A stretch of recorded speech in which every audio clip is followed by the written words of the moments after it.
Hello everyone, welcome to my channel. I hope everyone is having a wonderful day. It was a Tuesday, which Jeremy Clarkson had long insisted was the most pointless day of the week.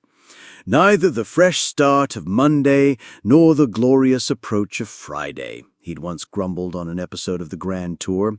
Just an administrative error in the middle of the week. But this Tuesday was about to be anything but pointless. Jeremy sat in his Cotswolds kitchen, wearing a well-worn dressing gown that looked like it had once belonged to a wizard. He peeled over his reading glasses at a crumpled piece of paper from the doctor's office. It was a health report, and not the sort of report that said, "All's well, go back to driving absurdly fast through Morocco." No, this one had numbers. Scary ones.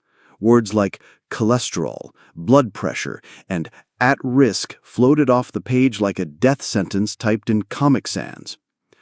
"Booga," he muttered, reaching for a croissant, his third that morning.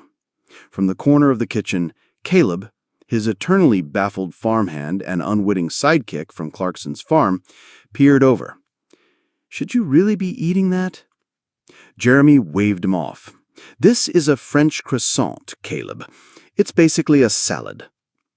But truth be told, something had been gnawing at him lately, not just the doctor's note, but a persistent feeling that life was nudging him towards a dramatic gear change.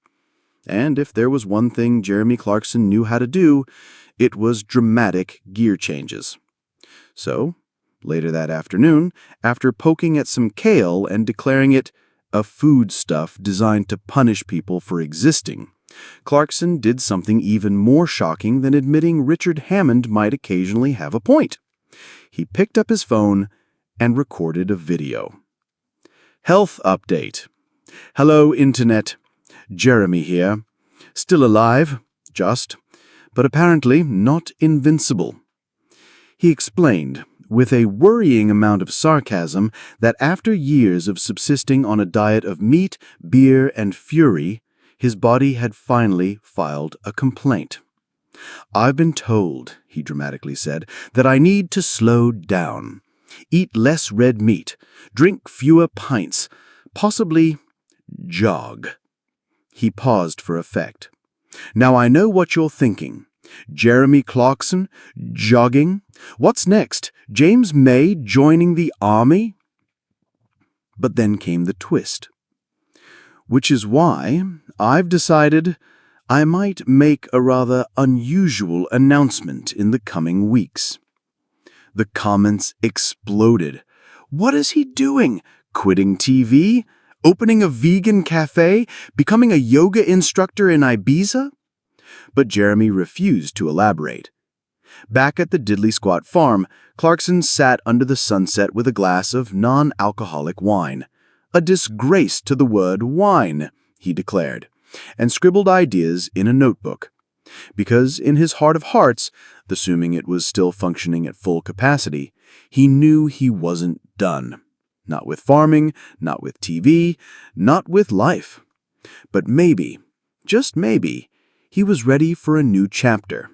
Something strange, something Clarksonian. A week later, he posted another update. "Right, time to spill the beans. And by beans, I mean chickpeas, because apparently those are good for my heart." He grinned. "I've decided to take a bit of a detour. A new series. Clarkson Recharged. It'll follow me as I try to get healthy without becoming intolerably dull. No tofu, no crystals, but yes, there may be cycling. There may be lentils. There may even be yoga." He winced. "And before you ask, yes, Hammond and May are involved, mostly to mock me." The world cheered, or at least stared in amused horror. Clarkson was changing lanes, just not into retirement. Not yet, because even if his heart needed rest, his spirit still had plenty of horsepower left.